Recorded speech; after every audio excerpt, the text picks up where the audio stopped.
I would say, you know, the road that I've been on has been completely unexpected. Like, when I look at every aspect of my life, even where I'm at today, it's unexpected. You know, it's like, how did this happen? Wasn't my plan, you know. Remi Adeleke was born in Nigeria into a very wealthy family. His father was a well-known businessman and engineer, and his mother was an American from New York City who met him on one of his many business trips. My family had everything. We had cars and nannies and drivers, and my dad, he engineered one of the first man-made islands in the world. So yeah, I am this kid whose dad created an island.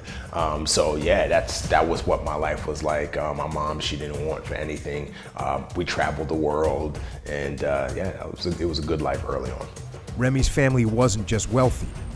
His father was also a chief in the Yoruba tribe, which made him Nigerian royalty. So not only was I born into literal wealth and prestige, but we also had the figurative title of royalty and riches and all that sort of thing. I haven't really followed the tradition so much so, but technically, you know, I'm a prince. The family's wealth and status also made them a target for those jealous of what they had. The Nigerian government at the time was notoriously corrupt and decided to strip Remi's father of all his assets, his home, his wealth, even his family's private island. His father attempted to fight the government in court, but died weeks later. So we went from rich to poor in that moment. And my mother was just like, there's no way I'm raising my kids here in Nigeria. And so that's when she permanently relocated my brother and I to the United States, specifically to Bronx, New York. You know, I tell people all the time, you know, my mom, you know, she did a great job of masking the reality of what had happened. Best analogy I could use is, it was as though my mother created this movie set, and on the movie set everything seemed okay, right? But when you walk off the set, you know, it was chaos. You know, there were times when my mother would give my brother and I a bar of Ivory soap and say, you know what, I don't have money to do laundry. You know, you guys wash your underwears and socks in the sink. You know, there were times when my mom didn't have enough food to feed herself. She had just enough food to split between my brother and I. She would go hungry throughout the night. And I remember going with my mom to her rent office and watching her plead for extra time to pay the rent because she couldn't afford it. So it was a struggle. It was really, really hard. Even at 8 years old, Remi said he'd never thought he'd escape poverty. Feeling trapped in his new life, he turned to crime. At first, as a way to steal things he wished he could afford, but soon branching into serious crime, settling into selling pagers and throwaway phones to drug dealers. Then one day, everything came crashing down. Yeah, I sold a drug dealer bunch of phones and pagers that were supposed to last for a certain amount of time and only lasted for a fraction of that time, and that was because, you know, the people I was kind of working through, the company I was working through, caught on to my scam. And they started cutting the activation time, so the bill would cut off. So I sold this drug dealer, like had to be about 30 phones. And he came to my house and threatened my life. And you know, that was a huge wake-up call for me, because at that point my mom was in the apartment, she was asleep. And you know, that's when I just looked at myself after he threatened my life, because I knew his personality. I knew he would kill me if I didn't give him his money. And I said, you know, I'm gonna give him his money back, and I got him his money back in a day. And then I decided I'm getting out of this game because it's not worth my life or my mother's life. So that's when I decided I'm done with all the illegal stuff. No more drug dealing, no more cell phone stuff. I don't know what I'm gonna do with my life, but I'm not gonna do this anymore. When he was younger, Remi's favorite movies were The Rock and Bad Boys, two Michael Bay movies featuring action, adventure, and Navy SEALs. Now looking for a fresh start in life, he decided he would join the Navy and become a SEAL himself. I wanted to be challenged. You know, my life had been hard, and I wanted to make it harder. However, due to his criminal history, joining the Navy would be a bigger challenge than he thought. I had 2 warrants out for my arrest, which I didn't know I had. There was a Navy recruiter named Tiana Reyes. When I went to her office, she ran my background, found that I had 2 warrants. I had a warrant in New Jersey, I had a warrant in New York. And I got up and got ready to run out of the recruiting office. And she said, "Where are you going?" "I'm getting out of here. I'm not trying to go to jail today." And she said, "Come back tomorrow in a suit." I said, "I don't have a suit." She said, "Come back in a collar shirt and some nice pants." And I did. And she took me to both judges, the judge in Jersey, the judge in New York. And she was in her dress uniform and she advocated on my behalf. She said 9/11 just took place. This guy's trying to join the Navy after an act of war. Can we expunge his record so that he could join the military? And both judges unanimously expunged my record. That's how I got in the Navy. And, her decision to do what she did for me really motivated me to stay out of trouble in the Navy and work hard and achieve my dream of becoming a SEAL. Remi's challenges weren't over yet. Despite being eligible to join the Navy, he couldn't swim and scored too low on the physical and mental aptitude tests to qualify for SEAL training. Remi enlisted as a corpsman and was assigned to the Naval Hospital at Camp Pendleton as his first duty station. Immediately after checking into his command, he began training for basic underwater demolition SEAL training, known as BUDS. After only a year at his command, he qualified for SEAL training and checked in for BUDS. He made it through the notoriously difficult phase of training known as Hell Week, but was held back in training due to being a weak swimmer. Now, from a mental toughness standpoint, I was all there. The issue with me at that point was more pride. It was more, I made it through Africa, I made it through the Bronx. There's not many African Americans in SEAL training as it is. So instead of working on what I needed to work on the weekend, because the instructors would show up on the weekend for guys who made it through Hell Week, the instructors would show up and help work with guys on stuff they were struggling with, whether it was diving related stuff or swims or whatever. And I was out partying on the weekend because in my mind I already made it. Like, I'm gonna make it. And it was all my pride. My pride is where I failed. And so when I got to second phase and the swim times for the 2-mile time ocean swim dropped from 85 minutes to 80 minutes, I failed my first 2 swims. I didn't make the time. And then I got to dive phase and I failed the test 4 times in dive phase. And at that point, the instructors were just like, "Dude, you're a hard dude. We see that. You've made it through Hell Week. You made it through first phase, you've gotten this far, but you need to work on your swims. And this is not the place for you to work on it anymore." And they kicked me out of BUDS. Having been kicked out of BUDS, Remi returned to life as a corpsman, this time assigned to a Marine infantry unit. Instead of feeling defeated, however, he saw his failure as a lesson and was determined to return to training. Because I had the mental toughness piece already nailed down, I needed to get humility, and I also needed to grow as a man. I also needed to learn from my failures, and then also learn that a failure is only a failure if you don't learn from it, but if you learn from it, it's a lesson. I needed to get that lesson, out of getting kicked out of SEAL training. And I'm so grateful for it because I apply that lesson today. As a husband, as a father, as a businessman.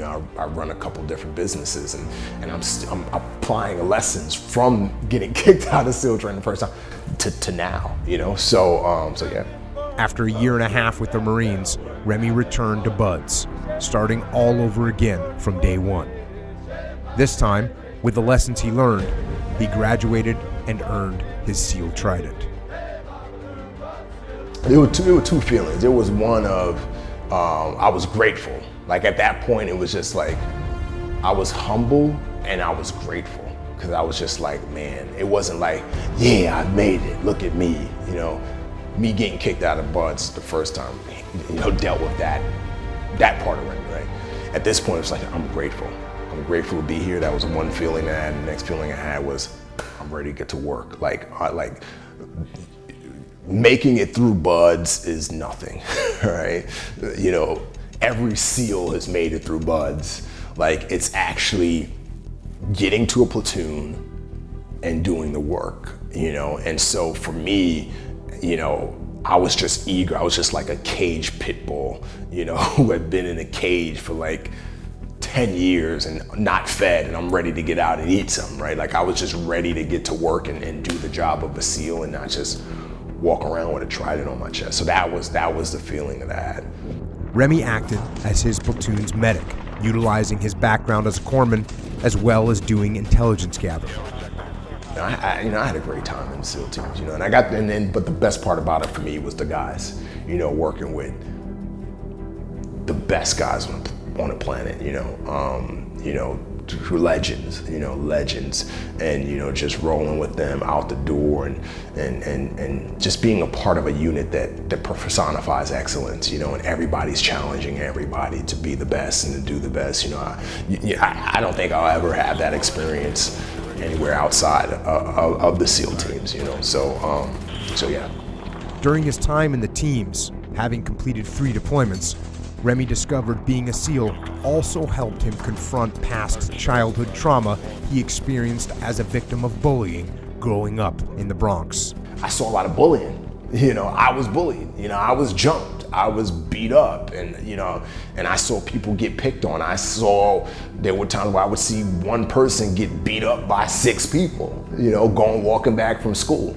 And I always despised that. And that's why, I never got involved in the gangs, because to me, all gang members were cowards. You know what I mean? Like, it needs to be 7 of you to beat on one person. That's not manly, that's not hard. You're a coward. And so I hated bullies. And so another reason why I wanted to be a SEAL is because I wanted to go after bullies. I wanted to go after those people who picked on the weak, who picked on those who can't protect themselves.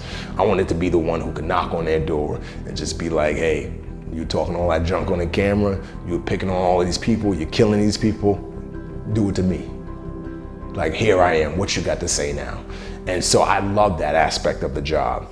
And it fulfilled me because, here I was, having come from this environment where I saw a lot of people picked on and jumped, and now being able to take that and be the person standing in the gap, that meant a lot to me.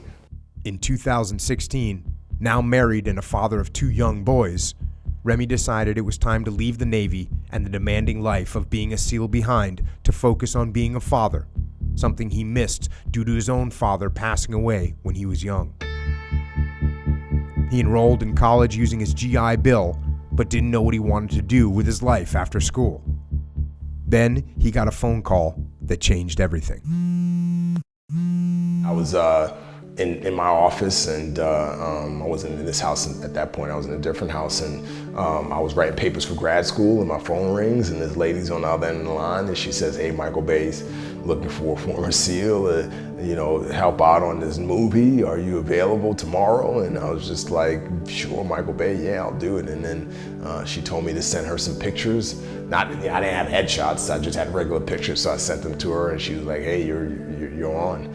And then next day I'm on set with Michael Bay and Josh Duhamel, and I'm shooting a scene for Transformers last night, and it was just supposed to be that one day, and then I got a phone call about a week and a half later from that same lady, and she said, hey, Bay, like said you could take direction and your look on set and all that. Are you available to come back for 3 more weeks? And I said, sure. So I did a week in Arizona, 2 weeks in Michigan, and then at the end of the second week, a PA approached me and said, Bay wants to know if you'd like to stay on until the film wraps. And I said, sure. And so I ended up staying on the film until it wrapped, and did some consulting on it and acting on it. And that's where I would say my career started, in the film and TV industry. And it definitely wasn't what I was trying to do. I didn't know what I was going to do. And I ended up still finishing my master's degree during that process, but that's where I found, I guess, my next calling. Since acting in Transformers, Remi has starred in many commercials, worked on TV shows as an actor and advisor, and acted in another upcoming Michael Bay movie. He also found he had a gift for writing, and after completing his autobiography, he decided to try his hand at writing something different. After that, I was just like, man, I love writing. I just love storytelling, and not just from the acting side, but being able to be at the inception of the story, and that's writing. And so I was just like, you know what, I can write another book, or I could write a film. So I wrote a film. So I wrote my first film, which was a spy thriller, and that got a lot of buzz. And then I wrote another film, a historical black film, which we're shopping right now. Should hopefully get picked up in the next month or so. And that just started building. So now I write films, I consult on films and TV shows and commercials, and I do act. But I would label myself more of a writer than anything at this point. Remi credits much of his success in the entertainment industry to the hard lessons he learned from his time in the Navy. Yeah, serving was huge for me. I mean, it changed my life.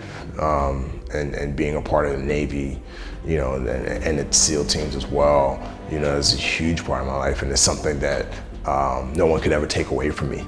You know, having been able to wear the uniform and go overseas and you know, and protect those who couldn't protect themselves, you know, that will always be with me. And though I can't do the job anymore physically because I'm older now and I have so many injuries, but I'm grateful. I'm grateful for the opportunity I had that the Navy gave me. You know, I grew up as a man in the Navy when you really think about it, because I joined when I was, you know, turning 20 years old. And so the majority of my adult life has been the Navy and the military. So the Navy pretty much raised me. Despite his successes, Remi said he hasn't forgotten where he came from and the struggles he faced, and does what he can to give back and try to help other at-risk kids from poor communities like the Bronx. Yeah, you know, I try to at least, at a minimum, once a month, do some type of outreach to inner city youth. Even if it's just once a month, even if it's just spending an hour with a kid who doesn't have a dad. You know, it's our duty to do something, because we're still serving. Even though I don't wear the uniform, I still see it my duty to serve. And you know, I specifically choose inner city youth because that's where I came from. And I understand the struggles that kids in the inner city go through, you know, being in single parent homes, you know, not having a lot financially, maybe not knowing where their next meal is gonna come. I could connect and relate to them because I come from that same environment. And so that's why I choose to serve. And I'm probably doing that for the rest of my life, you know, with everything that I have. Throughout what he calls an unexpected life, Remi said the most important lesson he learned was the value of hard work. If you do the work, you will be able to achieve whatever you want to achieve. That's one thing that the Navy taught me. You know, because again, I showed up to the Navy unable to swim, skinny and academically disqualified to be a SEAL. I did the hard work. The Navy showed, you know, rewarded me for doing the hard work. I was able to go to SEAL training and become a SEAL. So that's one thing. Hard work pays off. Sometimes it may seem like it won't, but it does.